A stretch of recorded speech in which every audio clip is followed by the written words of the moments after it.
Yo llegué a ese rancho por pura necesidad, no por gusto. Estaba en el 2018. La cosa en la capital se había puesto bien perra. Debía una lana a unos vatos que no son de los que esperan.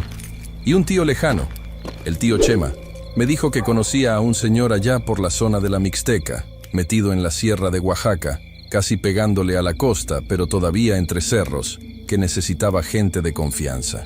¿De confianza? Es un decir. Lo que necesitaba era gente que no hiciera preguntas y que aguantara el aislamiento. Yo le dije que sí sin preguntar cuánto pagaban. Nomás quería perderme un rato del mapa. El lugar no tiene nombre en los mapas. O si tiene, ni me fijé. Es un camino de terracería que sale de la Federal. Puras curvas, puro polvo.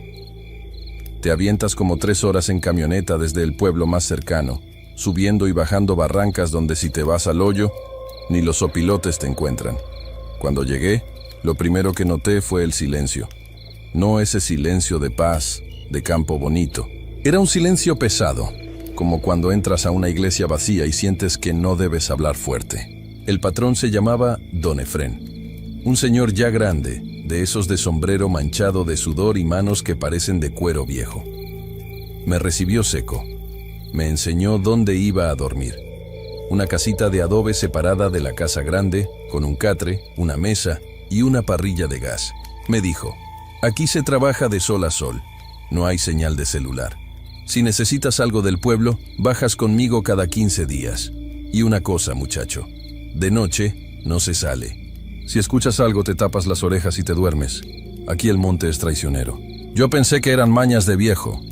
Ya sabes, la gente de campo tiene sus creencias, que si la Llorona, que si el chupacabras.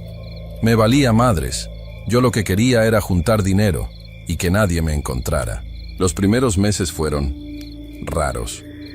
Pero no por cosas de miedo, sino por lo bien que iba todo. Eso es lo que nadie entiende cuando lo cuento. Uno espera que en estas historias todo sea feo desde el principio, ¿no? Pero ahí no. En ese rancho, todo salía perfecto. Demasiado perfecto. Yo he trabajado en el campo antes. Sé que las vacas se enferman, que los coyotes se llevan a las gallinas, que las plagas te chingan la milpa. Ahí no. El maíz crecía derecho, verde, bonito, aunque casi no lloviera. El ganado estaba gordo, brilloso. Nunca se perdía ni un chivo. Y eso que no había perros cuidando. Don Efrén no quería perros. Decía que alborotan lo que no deben. A mí se me hacía pendejo no tener perros en un lugar tan aislado, pero pues, ¿dónde manda capitán? Lo otro que noté fue el clima. Estábamos en temporada de lluvias y tormentas fuertes. Veías las nubes negras cargándose en el cerro de enfrente, los relámpagos cayendo como latigazos, el cielo poniéndose morado.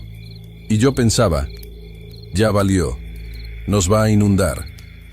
Pero cuando la tormenta llegaba al límite de la propiedad, se abría. Te lo juro por mi jefa que se abría. Llovía suavecititito sobre el rancho, pura agüita rica para la siembra, y a 2 kilómetros veías cómo se estaba cayendo el cielo a pedazos. Le comenté a uno de los peones, un señor ya grande, don Lupe, que llevaba ahí toda la vida. Estábamos desgranando maíz una tarde. Oiga, don Lupe, aquí como que tenemos suerte, ¿no? Nunca nos cae el granizo. El viejo ni alzó la vista. Siguió con la mazorca en la mano. No es suerte, mijo, es trato. ¿Trato con quién? ¿Con el gobierno? Pregunté yo, medio en broma, pensando que hablaban de las avionetas esas que dicen que espantan la lluvia. Don Lupe se detuvo. Me miró con unos ojos, no sé, como de lástima. No preguntes pendejadas, da gracias que comes caliente y mejor ponte a jalar. Ahí me cayó el 20 de que algo no cuadraba, pero la neta, uno se hace pendejo cuando le conviene. Tenía comida, me pagaban en efectivo, nadie me molestaba. ¿Para qué le buscaba 3 pies al gato? Pero luego llegó octubre, el ambiente cambió. Don Efrén andaba nervioso. La esposa del patrón, doña Remedios, que casi nunca salía de la casa grande, se la pasaba prendiendo veladoras. Olía a copal todo el pinche día. Y empezaron a separar animales. No era para venta. Don Efrén me mandó llamar. Beto, aparta ese becerro, el pinto, y mételo en el corral de atrás, el que está pegado a la barranca. Pero ese es el mejorcito, patrón. ¿Lo va a vender? Tú haz lo que te digo y no estés chingando. me contestó, pero no estaba enojado. Estaba triste. Se le veía en la cara, como si le doliera la panza. Llevé al becerro. Un animalito noble, ni respingó.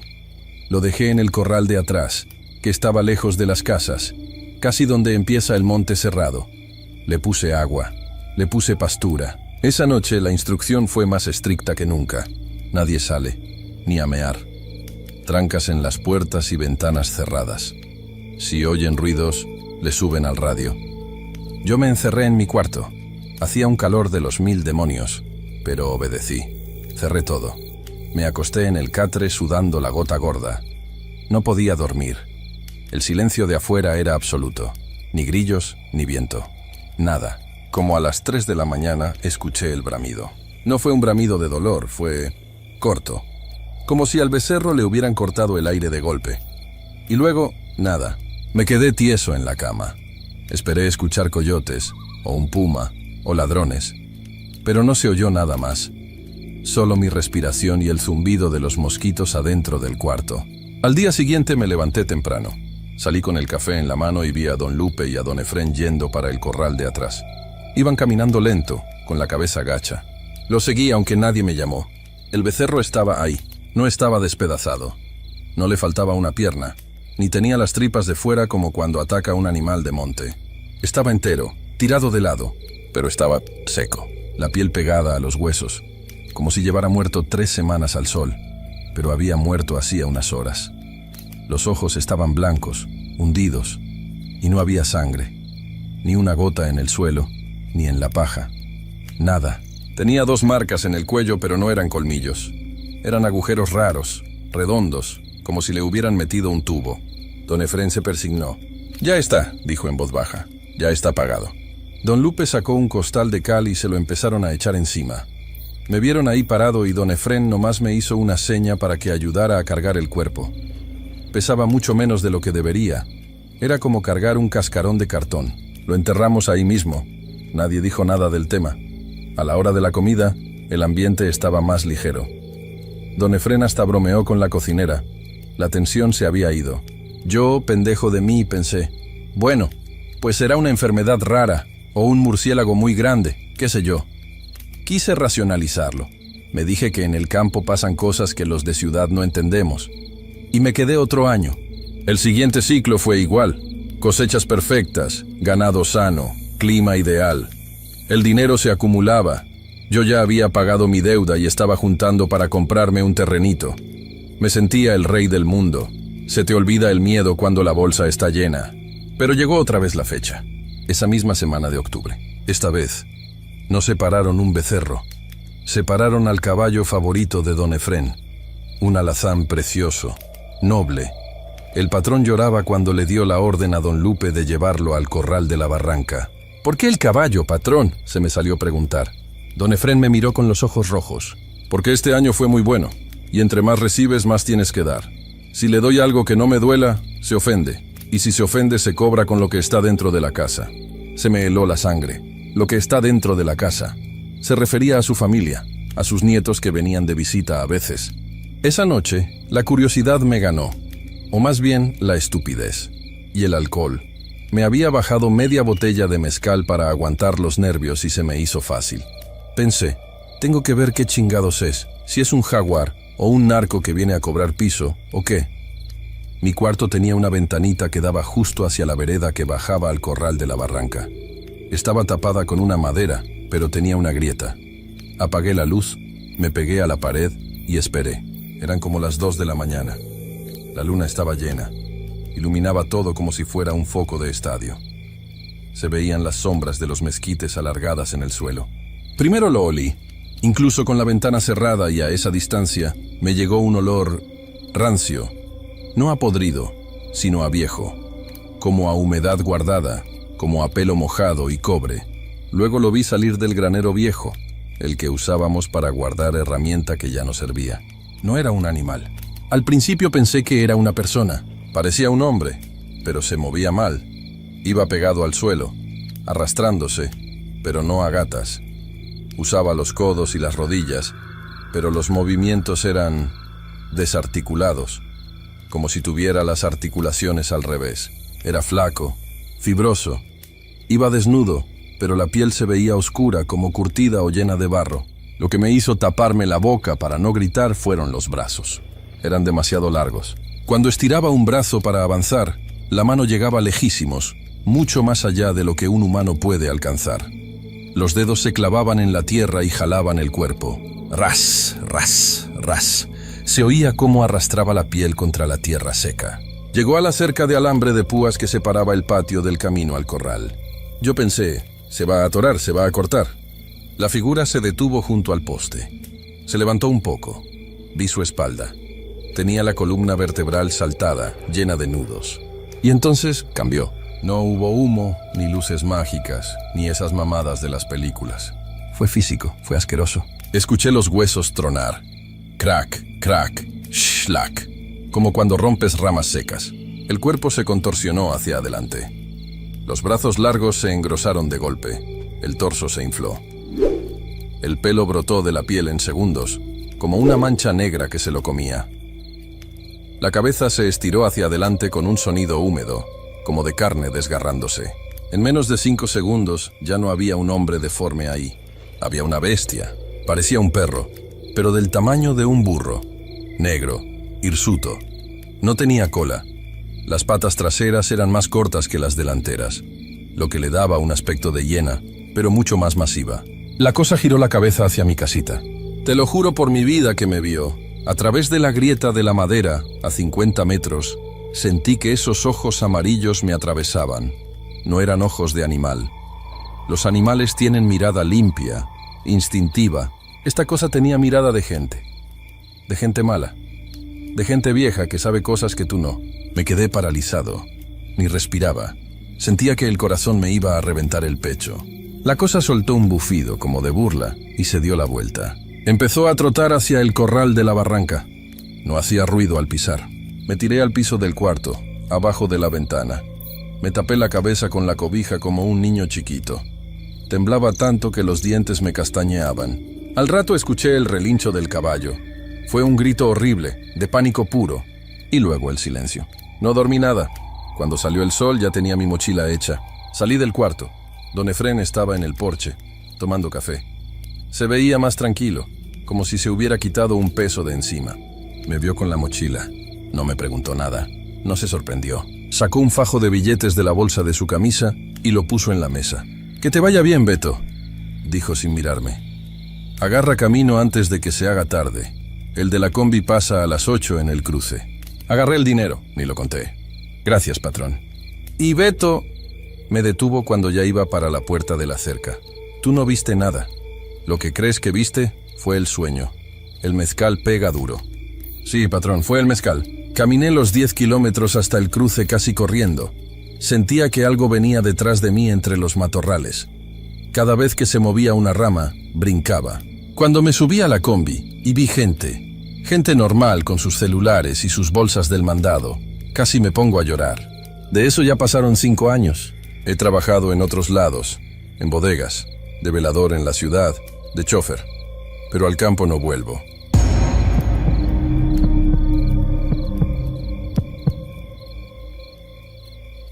Yo en ese tiempo, hace como, ¿qué será? Ponle unos 8 o 9 años. Andaba chambeando fuerte en la zona de Tepeaca y toda esa parte de la carretera federal que va para Tecamachalco. Yo me dedico a la reparación de línea blanca, ya sabes, lavadoras, refris, estufas, lo que caiga. Y pues mi ruta siempre era esa, agarrar la camioneta, una Nissan Estaquitas que ya traía la suspensión dada al catre, y darle por todos esos pueblos polvorientos donde la gente prefiere arreglar la cháchara vieja que comprar nueva, porque la neta no alcanza. El caso es que mi tía, la hermana mayor de mi mamá, vivía en un pueblo metido. No te voy a decir el nombre exacto porque ahí sigue la gente, y no quiero que luego vayan a estar molestando, pero haz de cuenta que te desvías antes de llegar a Acatzingo, por unos caminos de terracería que cuando llueve se ponen que es un jabón el lodo. Ahí tenía su casa mi tía Chelo. Consuelo, pues, pero todo el mundo le decía Chelo. Yo pasaba seguido, no tanto por cariño, sino porque la tía cocinaba re bien, y siempre que pasaba me decía, pásale, mijo, hay arroz, hay mole. Y puso uno que anda en la calle todo el día mal comiendo tortas tiesas, pues no le vas a decir que no a un plato caliente. La casa de la tía Chelo no tenía nada de raro, así a simple vista. Era de esas casas de autoconstrucción, de bloc gris sin aplanar en la parte de arriba, con las varillas salidas esperando un segundo piso que nunca se hizo. Abajo sí tenía su aplanado, y estaba pintada de un color melón medio despintado por el sol. Tenía un patio grande de tierra donde andaban las gallinas y un par de perros flacos que nomás ladraban por compromiso. Entrabas y olía a lo de siempre, a leña quemada, a suavitel y a veces, cuando estaba hirviendo sus cosas, a hierba, pero hierba de campo, como ruda o epazote. Yo sabía, porque en la familia se decían cosas, pero en voz baja, que la tía Chelo ayudaba a la gente. Mi mamá siempre me decía: tú ve, comes y te vas. No te quedes a dormir y no andes husmeando en los cuartos del fondo. Y yo, pues X, ¿no? Pensaba que eran chismes de señoras. Hasta que empecé a notar la clientela. Como yo llegaba a veces a media tarde, tipo 3 o 4, me tocaba ver quién entraba. Casi puras mujeres. Y fíjate, no eran mujeres así como de dinero ni nada extravagante. Eran señoras normales, del mismo pueblo o de los ranchos vecinos. Llegaban con la cabeza gacha, como con pena. Algunas traían los ojos hinchados de llorar. Entraban por el portón de lámina que rechinaba re feo. Una vez se lo quise engrasar y la tía no me dejó. Dijo que así sabía quién llegaba, y se pasaban directo a la cocina. La tía Chelo no era de esas brujas de película que se ríen o tienen gatos negros. Era una señora gorda, chaparrita, con el pelo siempre agarrado en un chongo y un delantal de cuadritos. Se sentaba en su mesa de madera, con el hule ese de frutas que tienen todas las tías, y escuchaba. Eso era lo que hacía, escuchar. Las mujeres se soltaban llorando, que si el marido andaba de cabrón con otra, que si el novio se fue al norte y ya no manda dinero, que si el hombre las trataba mal pero no querían que se fuera. Lo típico, desgraciadamente. Problemas de amor, o de desamor más bien. Yo me hacía el loco arreglando alguna cosa en el patio, o comiendo en la esquina de la mesa, y escuchaba. La tía nunca les decía: te voy a cobrar 5,000 pesos, ni nada de eso. De hecho, a veces ni les cobraba dinero. Si le dejaban un billete de 50 o 100 pesos, ella lo echaba a la bolsa del mandil sin verlo. Pero lo que sí pedía, y eso fue lo que me empezó a dar mala espina, era la prenda. Si quieres que se quede, mijita, necesito algo suyo, les decía con una voz bien tranquila, mientras limpiaba frijoles. Pero algo que haya tocado su cuerpo. Una camiseta sudada, un calcetín, o mejor, si puedes, tráeme pelo o uñas. Y las mujeres, desesperadas, asentían. A la semana siguiente volvían. Yo las veía llegar con bolsitas de plástico, de esas del mercado, bien amarradas. Adentro, traían las cochinadas esas, ropa sucia, mechones de pelo que sacaban de los cepillos, o quién sabe de dónde. La tía agarraba la bolsa, la olía, te lo juro, metía la nariz en la bolsa y daba una inhalada profunda, y luego se iba al cuarto del fondo. Ese cuarto siempre estaba cerrado.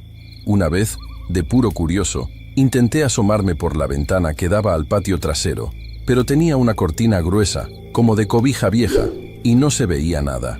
Solo se oía a veces que la tía hablaba, pero no como rezando, sino como si estuviera regañando a alguien, o negociando. Mi prima Toña, la hija de la tía Chelo, era otra onda. Antonia tendría mi edad, unos 28 o 30 en ese entonces. Ella odiaba todo eso. Se la pasaba encerrada en su cuarto escuchando música o viendo la tele. Me acuerdo que una vez que estábamos en el patio tomando una coca, me dijo: ya me tienen harta estas viejas lloronas. No sé mi mamá para qué las recibe, ni que fuéramos la beneficencia. Pues es su chamba, ¿no? Le dije yo. Chamba mis calzones. Eso no es chamba, primo. Eso es otra cosa. Mi mamá se desgasta mucho. Fíjate cómo termina. ¿Y sí? Después de atender a 2 o 3 señoras, la tía Chelo salía del cuarto del fondo, ojerosa, pálida, caminando despacito, como si hubiera cargado bultos de cemento. Se sentaba y se quedaba dormida en la silla. Pasaron los años y la rutina era esa. Yo pasaba, arreglaba alguna lavadora por la zona, Llegaba a comer, veía el desfile de mujeres tristes y me iba. Pero un invierno, la tía se enfermó. No fue cosa de brujería ni nada. Fue la diabetes que nunca se cuidó. Se le complicó una herida en el pie, le dio gangrena y en cuestión de semanas se nos fue. El velorio fue ahí mismo en la casa. Estuvo pesado. Y no pesado de tristeza, sino pesado de ambiente. Se sentía un calor sofocante aunque era diciembre y hacía un frío del carajo afuera. Las velas se consumían de volada. En serio, poníamos veladoras y a la hora ya estaban en el pabilo. Y la gente, no mames, la cantidad de gente que fue. Pero no iban a rezar el rosario normal. Iban muchas de esas mujeres que ella había atendido. Se quedaban paradas junto al ataúd, tocaban la caja de madera y murmuraban cosas. No descanse en paz, sino cosas como no me dejes sola ahora o todavía no terminamos. Me dio un asco y un miedo que no te explico. Toña estaba destrozada. Ella sí quería a su mamá, a pesar de todo. Se quedó sola en esa casa grande y fría. Yo le dije, vente a Puebla unos días, prima, pa' que te despejes. No puedo, me dijo, mirando hacia el pasillo del cuarto del fondo. No puedo dejar la casa sola. Hay cosas que cuidar. Total que se quedó. Y aquí es donde la cosa se pone fea de verdad. Yo dejé de ir tan seguido porque cambié de ruta. Me mandaron más para el lado de San Martín.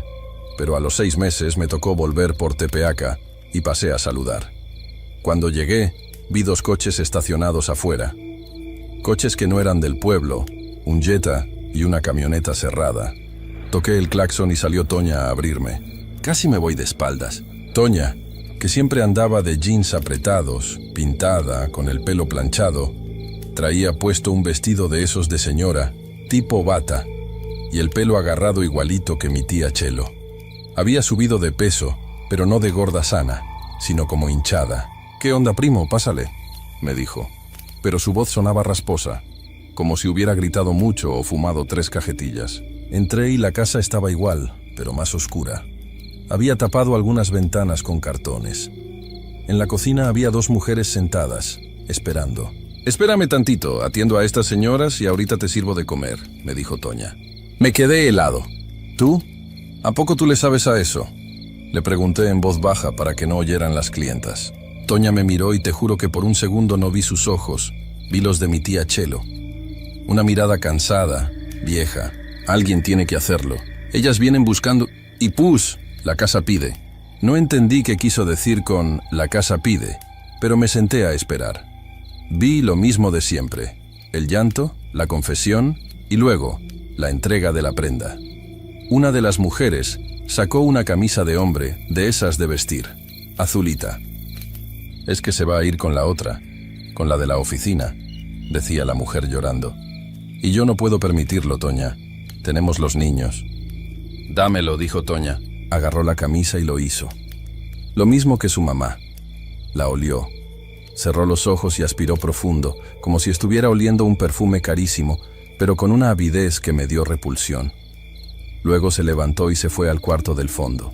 Cuando regresó, las mujeres se fueron más tranquilas. Toña se sentó conmigo y le serví un vaso de agua porque le temblaban las manos. «Toña, neta, ¿qué pedo? ¿Tú odiabas esto?», le dije. Ella se frotó la cara. «Es que no paran de venir, primo. Cuando se murió mi mamá, pensé que se acababa el negocio. Pero empezaron a tocar la puerta en la madrugada. Venían y me decían, tu mamá dejó algo pendiente, o ella prometió que esto iba a durar. Intenté correrlas. Te lo juro por Diosito Santo que intenté correrlas. ¿Pero qué?». Pero entonces empezaron los ruidos. Toña se arremangó la bata. En los brazos, a la altura de los antebrazos, tenía rasguños. No rasguños de gato, sino marcas rojas, largas, como de uñas humanas. Me despierto así. Si no las atiendo, si no agarro las prendas y hago lo que mi mamá hacía, la casa no me deja dormir. Se oyen golpes en las paredes. Se caen los trastes. Y siento que me jalan los pies. Yo traté de buscarle la lógica. Güey, son los nervios. Estás sola aquí. El duelo, la sugestión. Vente conmigo, vámonos ahorita. No, me cortó seco. Ya lo intenté. Una vez me fui a quedar a un hotel en Puebla. Y fue peor. Lo que sea que vivía en el cuarto del fondo, ¿Se vino conmigo o ya está en mí? No sé. Ese día me quedé un rato más porque me dio pendiente dejarla así. Y noté los detalles. Los espejos. En la sala había un espejo grande con marco dorado. Estaba tapado con una sábana vieja. En el baño, el espejito del botiquín estaba pintado con cal o algo blanco para que no reflejara. ¿Y eso? Le señalé el espejo de la sala. No te asomes, me dijo bien seria. De noche no te asomes. Se ven cosas atrás de uno, sombras que no son tuyas. Salí de ahí con un mal sabor de boca y el estómago revuelto. Pero lo más cabrón vino después. Como a los 3 meses, andaba yo en una talachería por Acatzingo, arreglando una llanta de la camioneta, y se para un coche al lado. Era una señora, se veía bien vestida, pero traía una cara de espanto que no podía con ella. La reconocí. Era una de las que había estado en casa de Toña la última vez, la de la camisa azul. Me le quedé viendo y ella también me reconoció. Usted es el primo de la señora Antonia, ¿verdad?, me preguntó casi temblando. Sí, oiga, ¿cómo le va? La mujer se soltó a llorar ahí en medio de la carretera. Dígale que pare. Por favor, dígale que ya no quiero nada. Que se vaya el hombre, que se largue con la otra si quiere, pero que ya me deje en paz esto. ¿De qué habla?, le pregunté haciéndome el que no sabía, aunque sentía un frío en la nuca. El trabajo funcionó, me dijo, limpiándose los mocos. Mi marido no se fue. De hecho, se volvió obsesivo. No me deja salir ni a la esquina. Pero eso no es lo peor. Lo peor es lo que pasa en la noche. La mujer se acercó a mí y me agarró del brazo. Tenía las uñas clavadas en mi carne. En la noche, oigo que rasguñan debajo de la cama. Y cuando se duerme mi marido, siento que alguien se acuesta en medio de los dos. Siento una respiración fría, que huele a tierra mojada, aquí en mi oreja. Y tengo pesadillas. Sueño con animales, con perros negros que no tienen cara, que me muerden las piernas. Y cuando despierto, se levantó un poco la falda, nomás tantito arriba de la rodilla. Tenía moretones negros, como si alguien la hubiera agarrado con fuerza bruta. Fui a ver a Toña, siguió la mujer. Fui a pedirle que deshiciera el trabajo. ¿Y sabe qué me dijo? ¿Qué? Se rió. Se rió con una voz que no era la suya y me dijo: lo que se acepta una vez, no se devuelve. Ya diste la prenda, ya es parte de la colección. Me quedé helado. La señora se subió a su coche y se fue. Y yo me quedé ahí con la llanta a medio poner. Decidí ir a ver a Toña una última vez. Tenía que sacarla de ahí o por lo menos entender qué carajos estaba pasando. Llegué ya tarde, ya estaba oscureciendo. El pueblo estaba callado. Solo se oían los grillos y algún perro ladrando a lo lejos. La casa de Toña estaba a oscuras. Solo se veía una luz amarilla, débil, que salía del cuarto del fondo. El portón estaba abierto. Entré caminando despacio. ¡Toña!, grité. Nadie contestó. El olor era insoportable. Ya no olía a frijoles ni a suavitel. Olía a humedad, a encierro y a algo dulce, como flores podridas, como agua de florero que no has cambiado en 2 semanas. Caminé hacia el cuarto del fondo. La puerta estaba entreabierta. Empujé un poquito. Ahí estaba Toña. Estaba sentada en el suelo, en medio del cuarto. No había muebles, solo repisas. Cientos de repisas de madera rústica pegadas a las paredes. Y en las repisas, frascos. Frascos de mayonesa, de mermelada, de café, todos llenos de cosas. Pedazos de tela, mechones de pelo, fotos amarradas con hilo rojo, uñas, dientes. Toña estaba de espaldas a mí, meciéndose. «Prima», le dije quedito. Ella dejó de mecerse. Giró la cabeza despacio. No te voy a decir que tenía los ojos rojos ni que le salió espuma por la boca, porque eso son mentiras. Se veía normal, pero vacía. Como si Toña, la prima con la que yo me echaba las cocas, ya no estuviera ahí adentro. «¿Qué haces aquí?», me preguntó. Su voz era plana. «Vente, vámonos. Esta madre te está consumiendo. Mira nomás cómo tienes la casa». Ella sonrió, pero solo con la boca. Los ojos seguían muertos. «No puedo irme. Ellas me necesitan. Y ellos», señaló los frascos, «ellos necesitan comer». «¿Quiénes?». «Los que ayudan». El pacto no era con mi mamá, primo. Mi mamá solo era la encargada.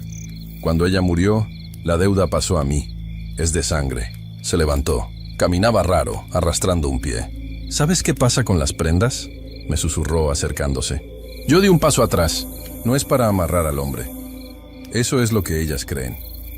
La prenda es para abrir la puerta. Ellas nos dan una llave de su casa, de su vida. Nos dejan entrar. Y una vez que entras, ya no sales. En ese momento, oí un ruido en la esquina del cuarto, donde no llegaba la luz.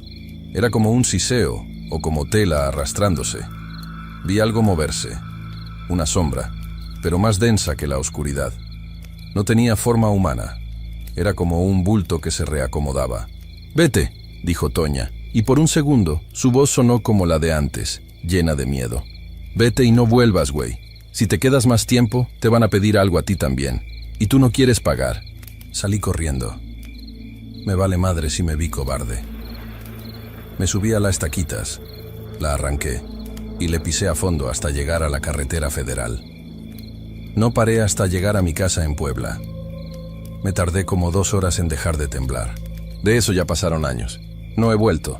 A veces, cuando paso por la autopista y veo la desviación hacia ese pueblo, siento un escalofrío. Me han contado cosas. Dicen que la casa de la bruja sigue ahí, que ahora está pintada de otro color, pero que siempre hay coches afuera, que la hija es más efectiva que la madre, que resuelve cualquier problema de amor en 3 días, pero también he oído otras cosas en las cantinas o en los talleres mecánicos. Hombres que cuentan que sus mujeres cambiaron, que consiguieron lo que querían, que el marido volviera, pero que ahora viven con miedo, que en sus casas se oyen ruidos, que los niños lloran sin razón, y que ellas siempre, siempre, traen manga larga o cuello alto para tapar los moretones y los rasguños que les aparecen mientras duermen. Yo lo único que sé es que mi prima Toña ya no existe. Lo que vive en esa casa es otra cosa que usa su piel. Y lo más cabrón es pensar en todas esas prendas, en esos frascos, pedacitos de gente guardados en un cuarto oscuro, sirviendo de ancla para que algo que no es de aquí, pueda entrar a sus casas. Por eso cuando veo a alguien sufriendo por amor, que dice que haría lo que fuera para que la quieran, mejor me callo la boca. O les digo, déjalo ir, compa. Es mejor llorar un mes que vivir con algo respirándote en la nuca toda la vida. Pero nadie escarmienta en cabeza ajena. Y el negocio de la esperanza, ese nunca quiebra.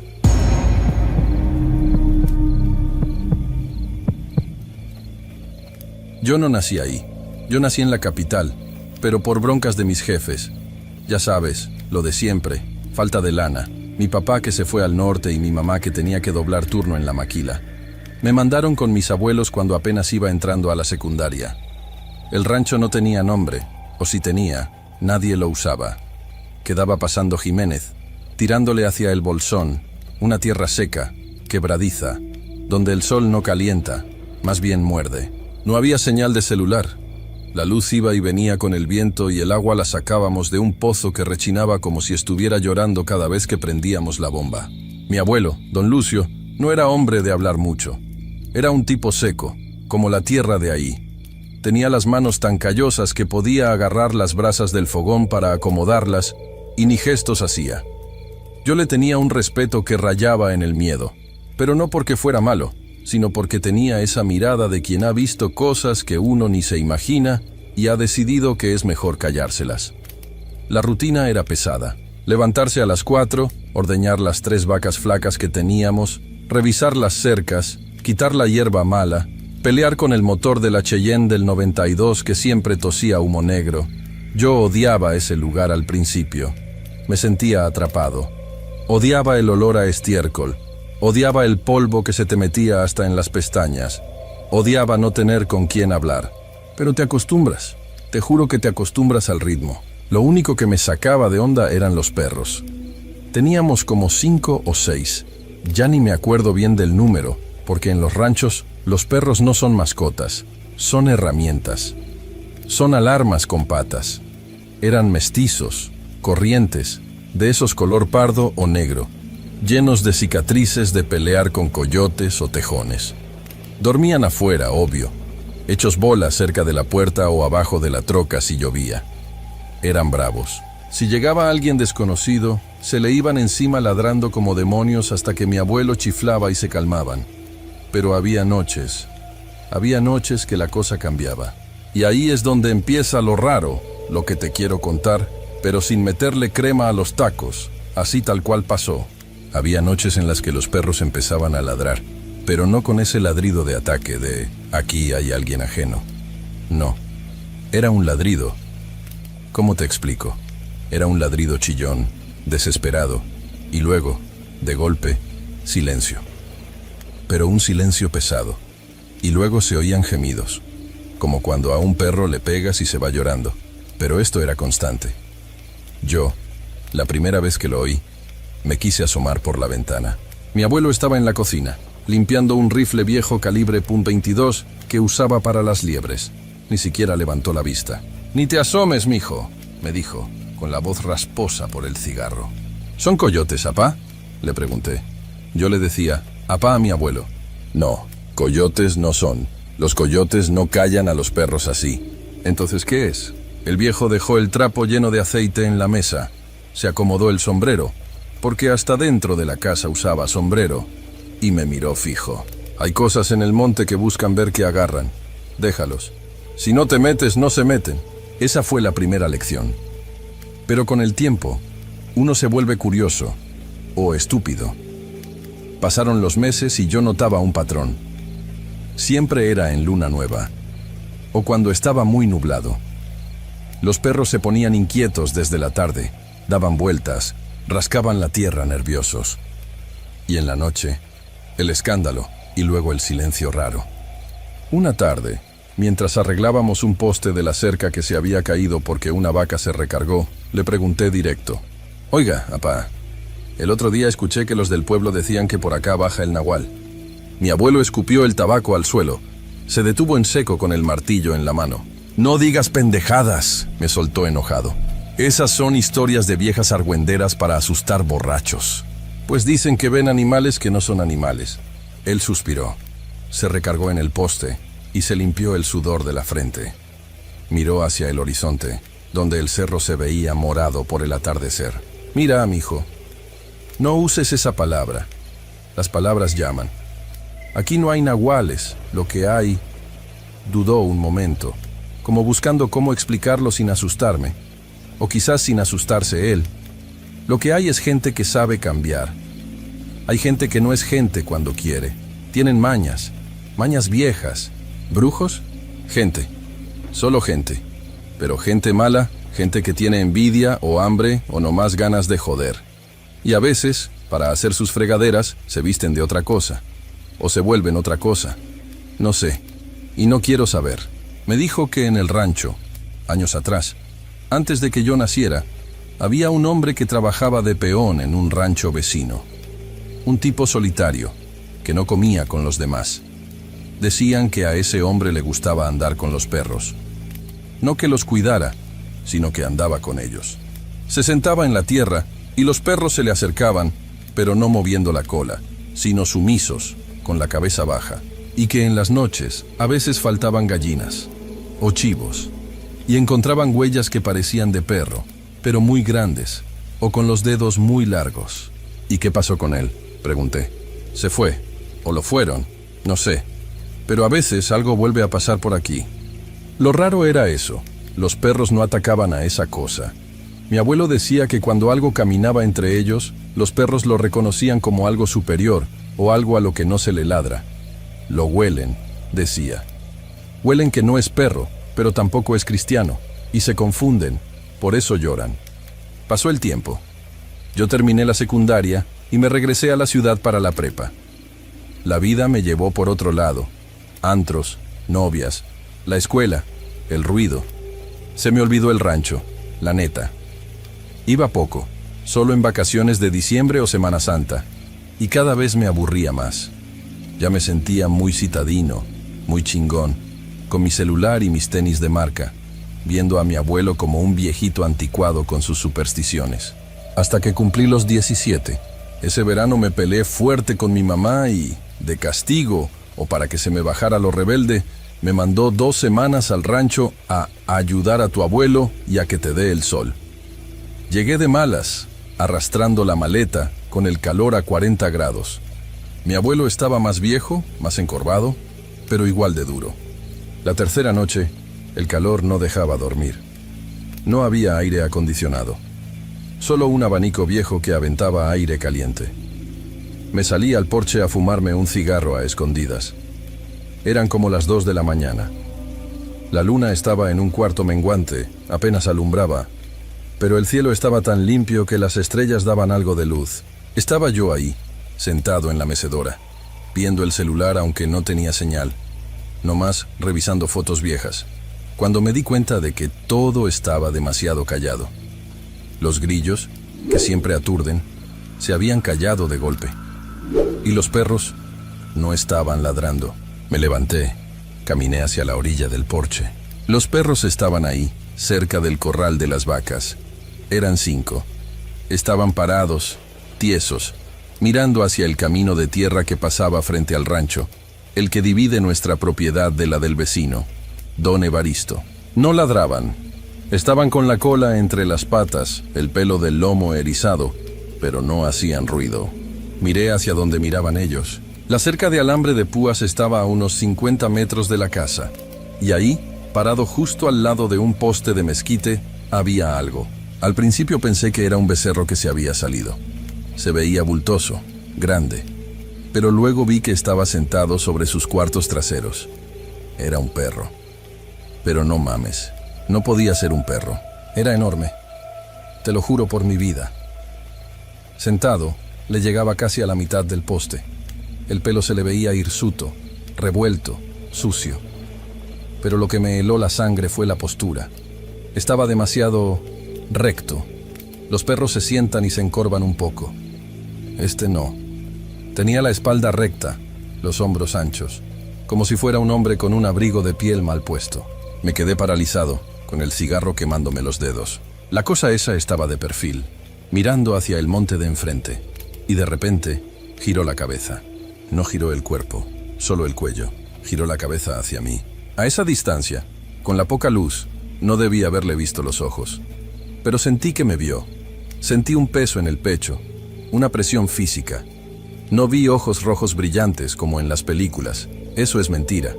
Vi unos ojos que reflejaban la luz de las estrellas, pero eran fijos, inteligentes, demasiado atentos.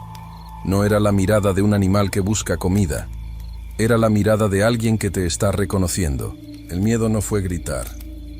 El miedo fue que se me secó la boca y las piernas se me hicieron de trapo. Quise entrar a la casa, gritarle a mi abuelo, buscar el rifle, algo, pero no podía moverme. Y luego pasó lo que hasta la fecha no me puedo explicar y que me hace despertar sudando.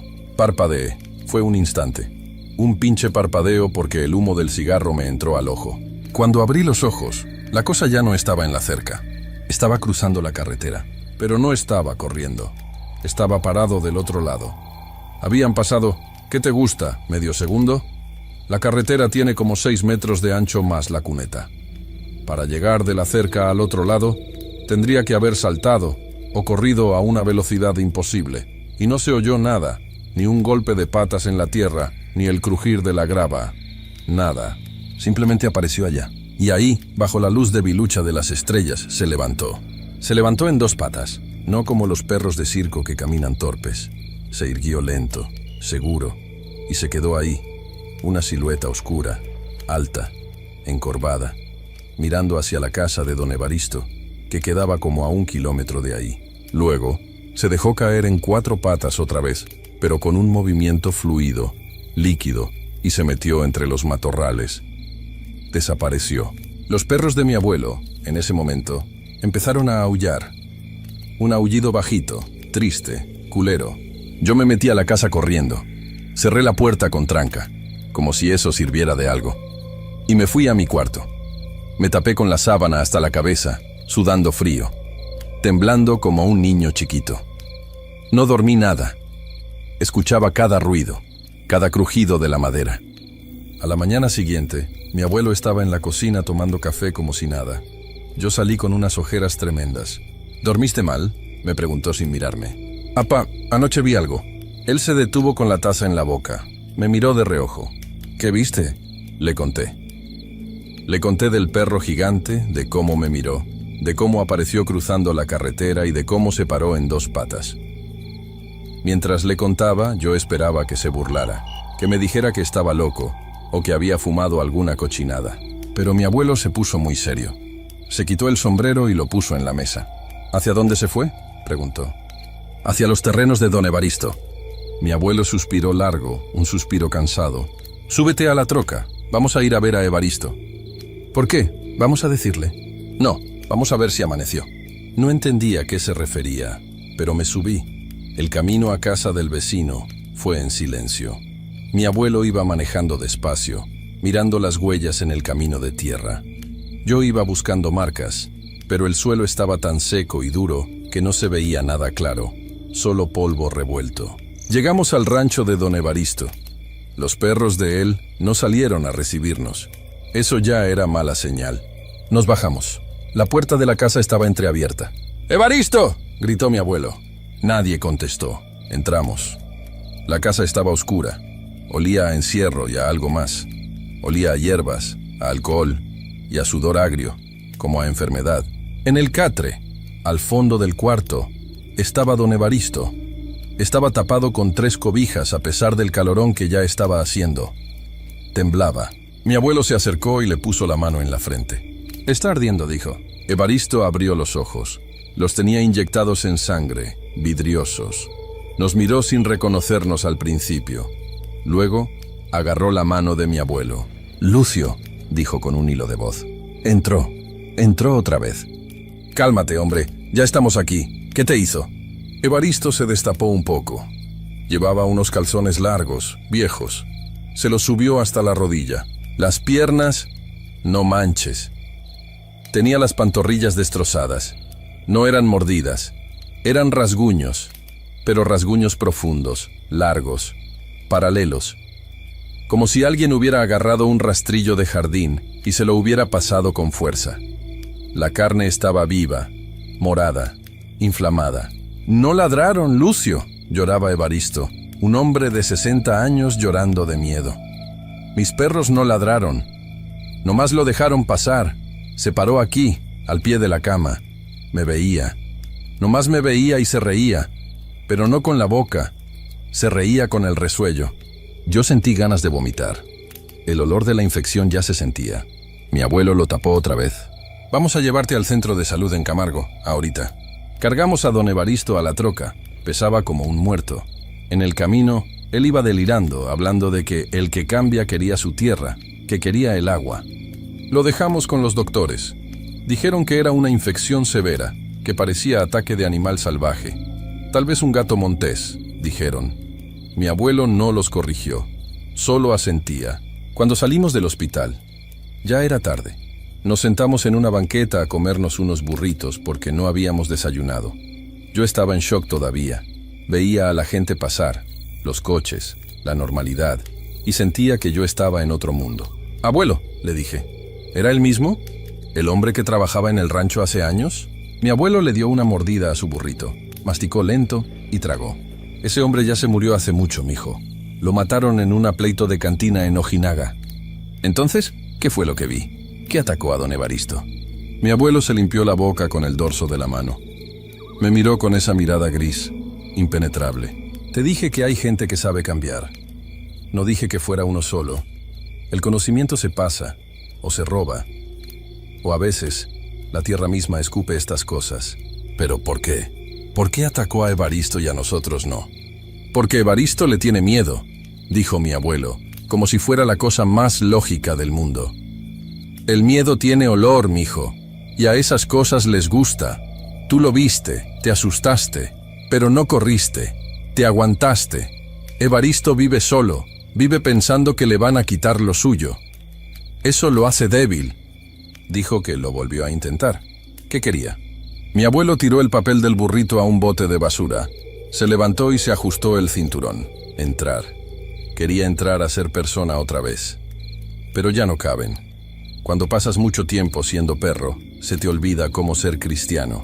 Y te da coraje. Y el coraje te hace hacer dagas. Nos regresamos al rancho.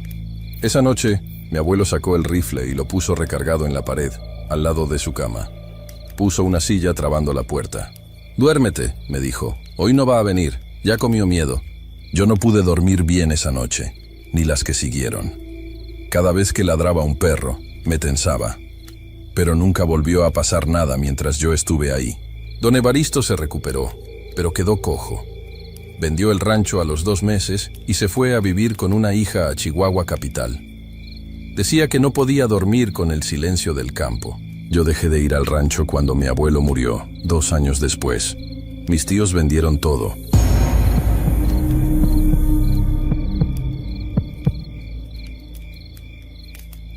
Era el 2014, más o menos, y yo andaba valiendo madre en la ciudad, sin chamba, con broncas de dinero, y mi tío Rogelio fue el único que me tiró un lazo.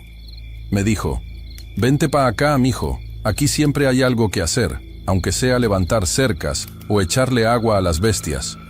Y pues jalé. El rancho quedaba en una zona bien jodida entre los límites de Zacatecas y Durango.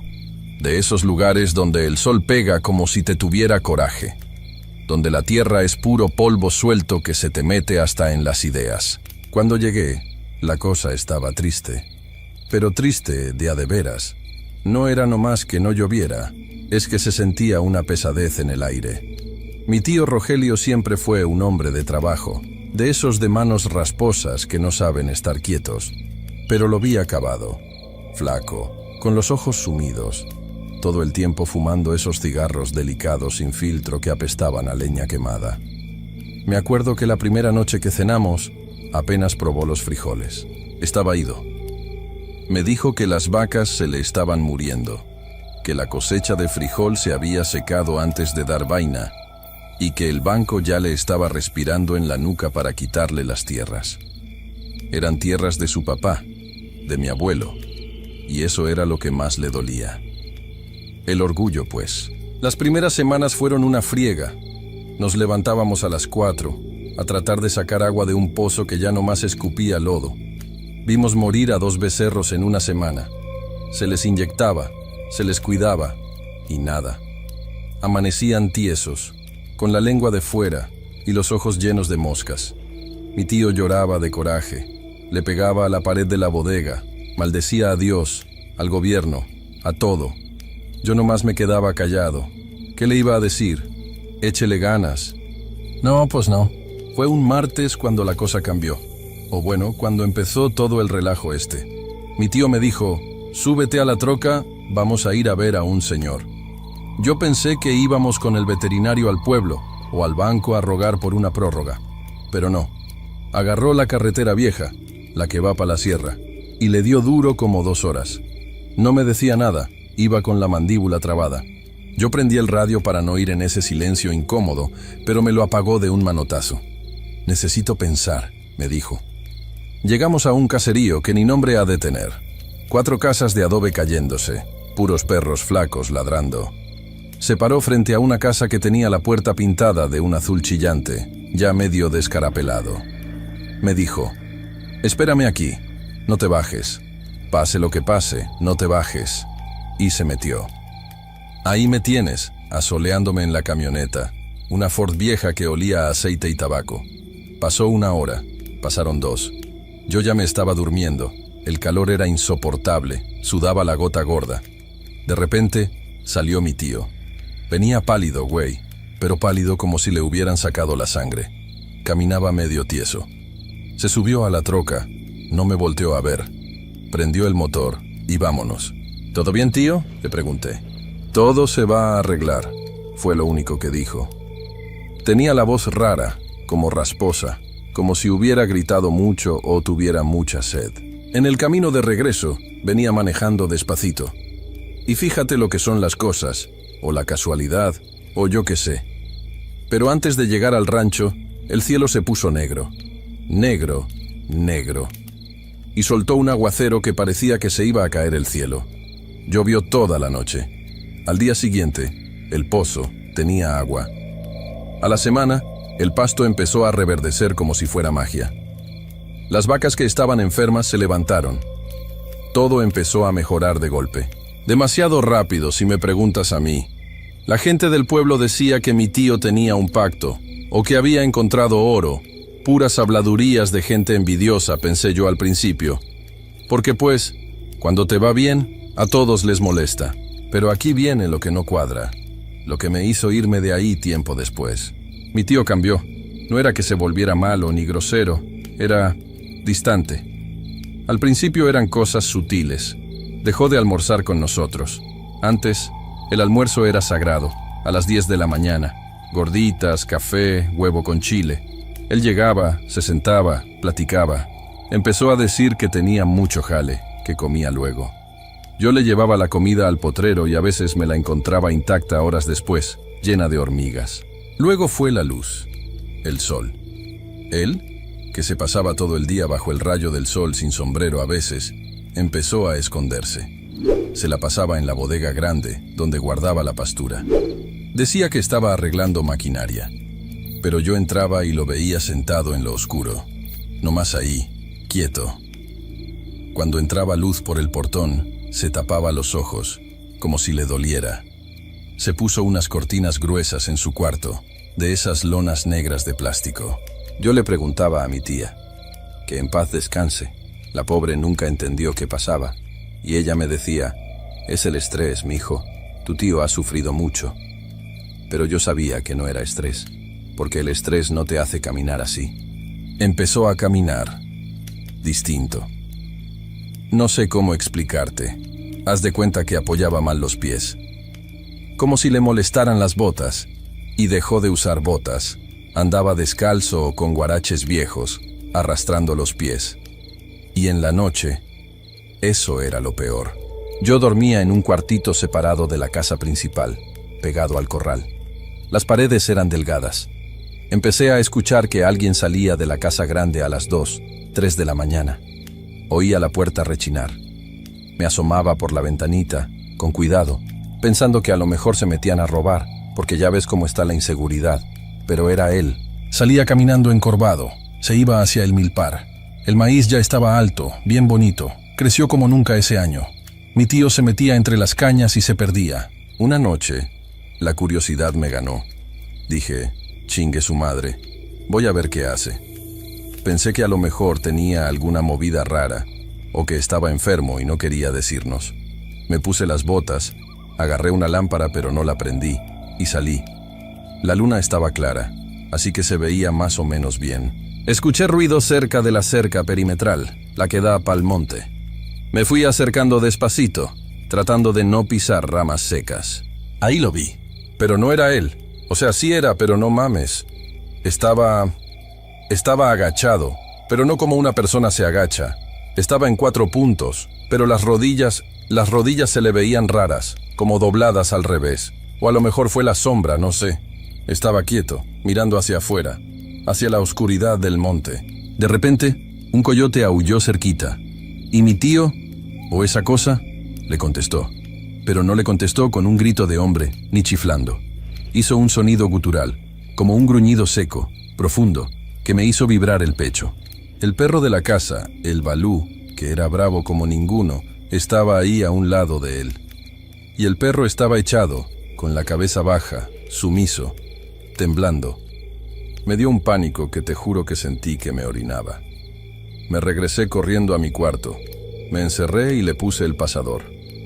No dormí nada. Al día siguiente, en el desayuno, mi tío no estaba.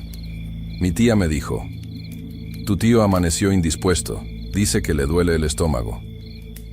Cuando lo vi en la tarde, traía la ropa sucia de tierra roja, y tenía rasguños en los brazos. Le pregunté, ¿qué le pasó, tío? Me miró. Sus ojos ya no eran cafés, se le veían amarillentos, inyectados de sangre, y la pupila, no quiero decir pendejadas, pero la pupila se le veía distinta. Me dijo, me caí en las zarzas arreglando la cerca. No estés chingando. Los vecinos empezaron a hablar. Don Chuy, el del rancho de junto, vino un día a pedir prestada una herramienta. Me agarró aparte y me dijo, oye muchacho, dile a tu tío que amarre a sus animales en la noche. ¿Cuáles animales, don Chuy?, le dije. Pues no sé qué traiga, pero anoche vi algo grande cruzando mi milpa. Pensé que era una vaca que se había saltado. Le eché la luz y corrió. Pero corrió en 2 patas, muchacho. Corrió hacia acá. Se me heló la sangre. Le dije que a lo mejor era un borracho o alguien queriendo robar. Don Chuy me miró serio y me dijo: yo conozco a la gente y conozco a los animales. Eso no era gente. La cosecha fue récord ese año. Sacamos lana como nunca. Mi tío pagó la deuda. Compró una camioneta nueva, que nunca manejaba, la usaba yo. Arregló el techo. Pero él cada vez era menos humano. Ya no hablaba. Se comunicaba con señas o gruñidos. La piel se le puso correosa, oscura, como curtida por un sol que ya no tomaba. Y olía a almizcle, a animal de monte, un olor penetrante que no se quitaba ni con jabón. Lo último que pasó, lo que me hizo irme, fue por los niños. Unos primos vinieron de visita un fin de semana. Eran chiquillos, de 6 y 8 años. Andaban jugando a las escondidas cerca del granero viejo. De repente, llegaron corriendo a la cocina, llorando, pálidos del susto. ¿Qué pasó?, les gritó mi tía. El más grande dijo: tía, hay un monstruo en el granero. Mi tía se rió nerviosa. Ay, chamacos, ha de ser un gato. No, tía, es un señor peludo. Está parado en las vigas de arriba. Nos estaba viendo. Tenía los ojos brillantes. Yo agarré el rifle. No dije nada. Fui al granero. Entré despacio. Estaba oscuro. Olía a ese almizcle fuerte, rancio. ¿Tío?, pregunté bajito. Escuché una respiración arriba, en las vigas donde se guarda la paja. Una respiración pesada, rasposa. Alcé la vista. Estaba ahí, agazapado en la oscuridad. Solo le vi el brillo de los ojos al reflejo de la poca luz que entraba. Me estaba mirando y no sentí miedo de que me fuera a atacar. Sentí tristeza, una tristeza infinita. Él estaba ahí, vigilando, cuidando lo suyo. Había pedido protección, ¿no? Había pedido que no le quitaran su tierra, que sus animales no murieran. Y se lo cumplieron. Pero el protector tenía que ser él. Él se había convertido en el perro guardián del rancho. Bajé el rifle. Ya vete a dormir, tío, le dije con la voz quebrada. La cosa esa hizo un sonido, como un suspiro largo, y se movió hacia atrás, perdiéndose en la sombra. Esa misma noche hice mi maleta. Le dije a mi tía que me había salido una oportunidad en el norte, en Tijuana, y que me tenía que ir ya. Ella lloró, me quiso dar dinero, comida. Yo solo quería largarme. Mientras salía en la madrugada, manejando mi carcacha, vi por el retrovisor. En el poste de la entrada, arriba, había una figura grande, agazapada, viéndome irse. No se movió, solo vigilaba. Han pasado años. Mi tía murió hace poco, de un infarto. Me dicen que el rancho sigue produciendo, que es el más próspero de la región.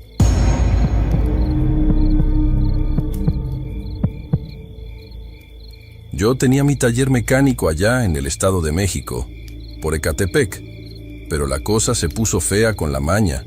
Empezaron a pedir cuota, y pues, uno con familia, con los morros chiquitos, no se la juega. Mi esposa, la Claudia, tiene parientes cerca de Iguala, un poco más adentro, tirándole para la sierra. Y pues nos dijeron que allá estaba tranquilo, que el pueblo estaba olvidado de Dios, pero que se vivía en paz. Vendí la herramienta. Malbaraté la camioneta que tenía y con lo que juntamos nos fuimos. Al principio llegamos a casa de mis suegros, pero ya sabe cómo es eso. El casado casa quiere. Y estar ahí amontonados con los cuñados y los sobrinos era un infierno. Yo buscaba algo barato. No quería lujos. Nomás un techo donde mis hijos no tuvieran que escuchar los ronquidos del tío borracho en la sala. Fue un compadre de mi suegro el que nos dijo de esa casa. Estaba en las afueras, ya pegada al monte. El camino era de terracería, pura piedra y polvo, de ese polvo rojo que se te mete hasta en las anginas y no se te quita ni bañándote 3 veces. Cuando la fuimos a ver, la neta, la casa estaba para llorar. Era de adobe, techos altos de teja pero ya con vigas podridas, y el patio era una selva. Tenía años sola. La hierba me llegaba a la cintura y había un guayabo viejo que parecía que se estaba comiendo una de las bardas. Pero el precio era de risa. La dueña era una señora que ya vivía en el Gabacho, en Chicago, creo, y nomás quería deshacerse del problema para no pagar predial. Me la dejó en lo que cuesta un carro usado hoy en día. Yo le dije a Claudia: mira vieja, la estructura aguanta, le metemos mano, yo le sé a la albañilería un poco, mi papá fue maestro y con tiempo la dejamos bien. Ella no quería, decía que se sentía muy sola, que no había vecinos cerca, nomás una casa allá abajo como a 200 metros, donde vivía una viejita. Pero la necesidad es cabrona, la compramos. Los primeros 2 meses fueron pura chinga. Yo me levantaba a las 6, cuando apenas clarea, para ganarle al sol. Porque allá en tierra caliente el sol no calienta. Quema a lo pendejo. Empezamos limpiando adentro, sacando basura, ratas muertas, ropa vieja que habían dejado. Olía a humedad, a encierro, pero pues es normal en casa vieja. Lo pesado fue el patio. Yo quería nivelar el terreno de atrás para echar un piso firme y poner un techito de lámina, para que los niños jugaran ahí o para poner yo mis fierros y ver si hacía chambitas de mecánica. El suelo estaba duro como concreto. Es puro tepetate allá abajo. Tuve que rentar un rotomartillo porque a puro pico y pala no avanzaba ni madre. Fue un martes. Me acuerdo porque ese día mi esposa había ido al mercado a comprar pollo. Estaba yo dándole cerca de la barda del fondo, donde estaba el guayabo ese todo torcido. El rotomartillo se trabó. Pensé que había pegado con una piedra grande o una raíz del árbol. Saqué la barreta para hacer palanca y sacar la piedra. No era piedra. Al meter la barreta y jalar, la tierra se vino abajo y se vio algo de tela. Tela roja, pero no roja brillante, sino roja quemada, ya café por la tierra y el tiempo. Me dio curiosidad. Pensé que a lo mejor habían enterrado dinero. Ya ve que cuentan esas historias de los cristeros y de la revolución. Me puse a escarbar con la mano, con cuidado. Saqué un bulto. Pesaba. Estaba envuelto en esa tela que al tocarla se deshacía. Estaba podrida. Adentro había una caja de madera, de esas corrientes, como de fruta, pero chiquita. Y rodeando la caja había frascos. Frascos de vidrio, de esos de café o mayonesa, con las tapas oxidadas, sellados con cera o con algo negro que parecía chapopote. Abrí uno. La tapa tronó feo. El olor, hijo de su madre. No olía a muerto, olía como a amoníaco, mezclado con perfume barato y algo rancio. Adentro había líquido, ya espeso, color ámbar, y flotando, pelo, un chingo de pelo. Mechones largos, negros, otros cortitos, canosos. Y dientes. O huesos chiquitos, no sé si eran de pollo o de qué chingados, pero parecían muelas. Me dio un asco que casi guacareo ahí mismo. Pero seguí sacando. En la caja de madera había fotos. Estaban pegadas unas con otras por la humedad. Las despegué con cuidado. Eran fotos viejas, en blanco y negro, y otras a color, de esas ochenteras. Gente normal. Un señor con bigote, una muchacha vestida de novia, un niño en un columpio. Lo cabrón es que todas las fotos tenían los ojos rayados con pluma roja, o quemados con cigarro. Y atrás, con letra de esa cursiva antigua, nombres y fechas. Rogelio, para que regrese. Marta, para que se seque, cosas así. Y lo último que saqué, que estaba hasta el fondo, fue lo que más mal rollo me dio. Era un muñeco. No un muñeco vudú de película, no. Era un muñeco hecho de trapos, pero trapos que se veía que eran pedazos de ropa usada. Tenía costuras toscas con hilo negro. Y estaba amarrado con un listón rojo, apretado, junto a un fémur. Un hueso de verdad. Grande, como de perro. O humano, no sé. En ese momento llegó la Claudia. Me vio ahí hincado con todo ese cochinero. «¿Qué es eso, Beto?», me gritó desde el patio. «Pura basura, vieja. Brujería vieja de gente ignorante», le dije, haciéndome el valiente. Pero la neta sentía un frío en la espalda. Y eso que estábamos a 30 y tantos grados. Ella se puso pálida. Me dijo que no tocara eso, que eso era malo. Yo, por no asustarla más, y porque la neta me sentía estúpido teniéndole miedo a unos frascos, agarré una bolsa negra de basura.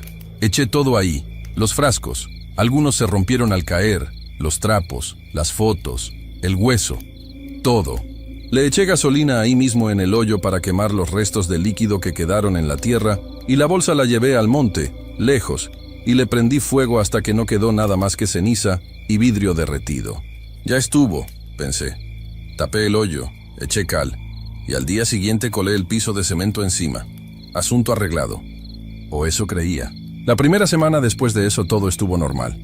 Terminamos de pintar, los niños, el Kevin y la Sophie ya dormían en su cuarto. Pero poco a poco, la casa cambió. No sé cómo explicarlo sin que suene a locura. Primero fue el sonido. En la noche, allá en el campo, hay ruido. Grillos, perros ladrando lejos, el viento. Pero en la casa, cuando apagábamos la luz, se hacía un silencio. Pesado. Un silencio que zumbaba en los oídos. Como cuando se te tapa el oído en el avión, pero en todo el cuerpo. Yo me despertaba a las 3:30 de la mañana. Sin sueño. Con los ojos pelones. Y sentía que tenía que ir al patio. Una urgencia. Una sed de salir y mirar hacia donde estaba el guayabo.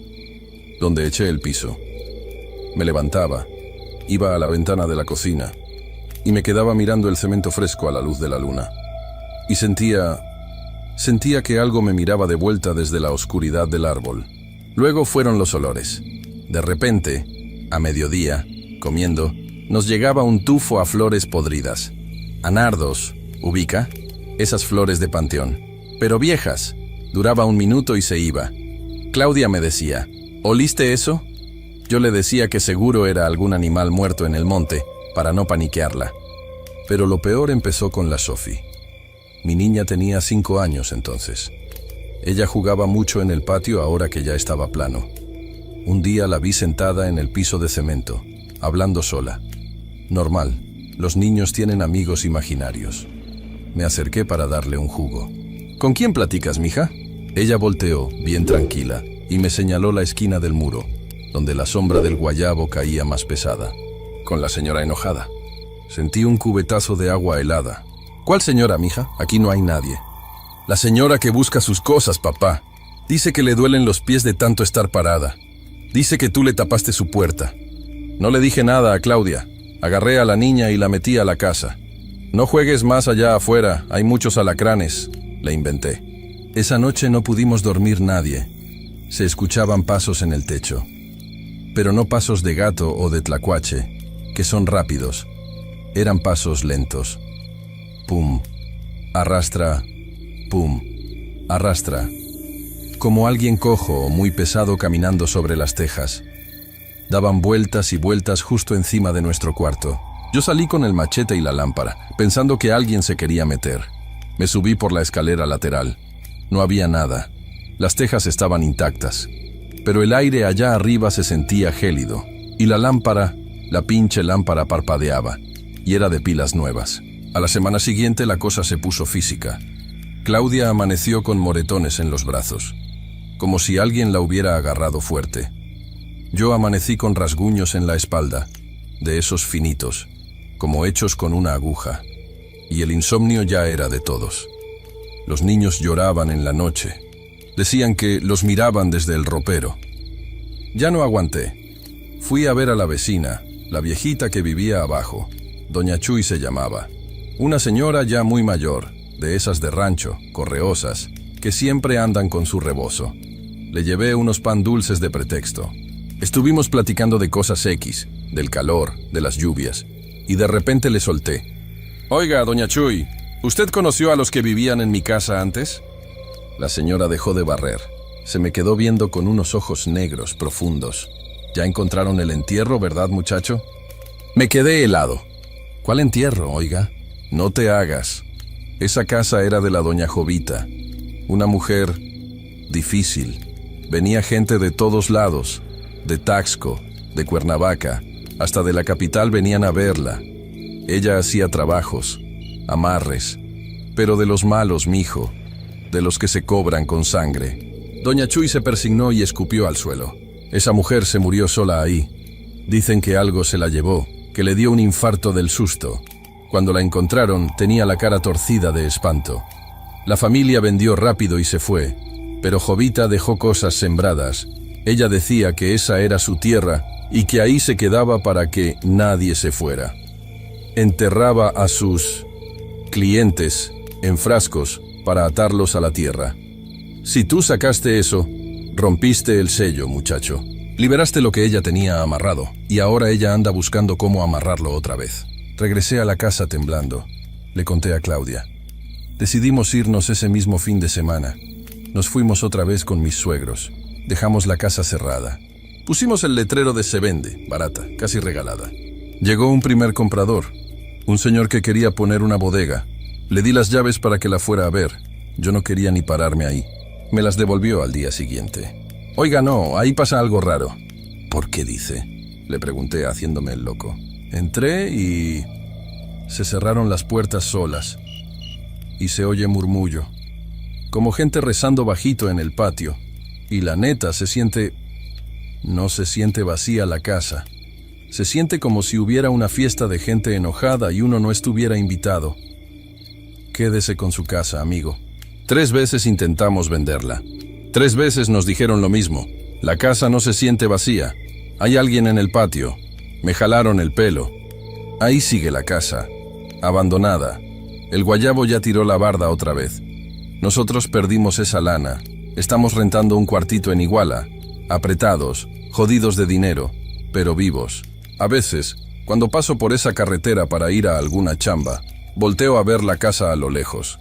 Y juro, por la vida de mis hijos, que veo a alguien parado en el patio, justo donde eché el cemento. Una figura oscura, chiquita, que no se mueve. Nomás mira hacia la carretera, esperando que alguien más llegue a desenterrar lo que falta. Porque lo que nunca le dije a Claudia, lo que no le dije a nadie, es que ese día que saqué los frascos, había uno que no pude abrir.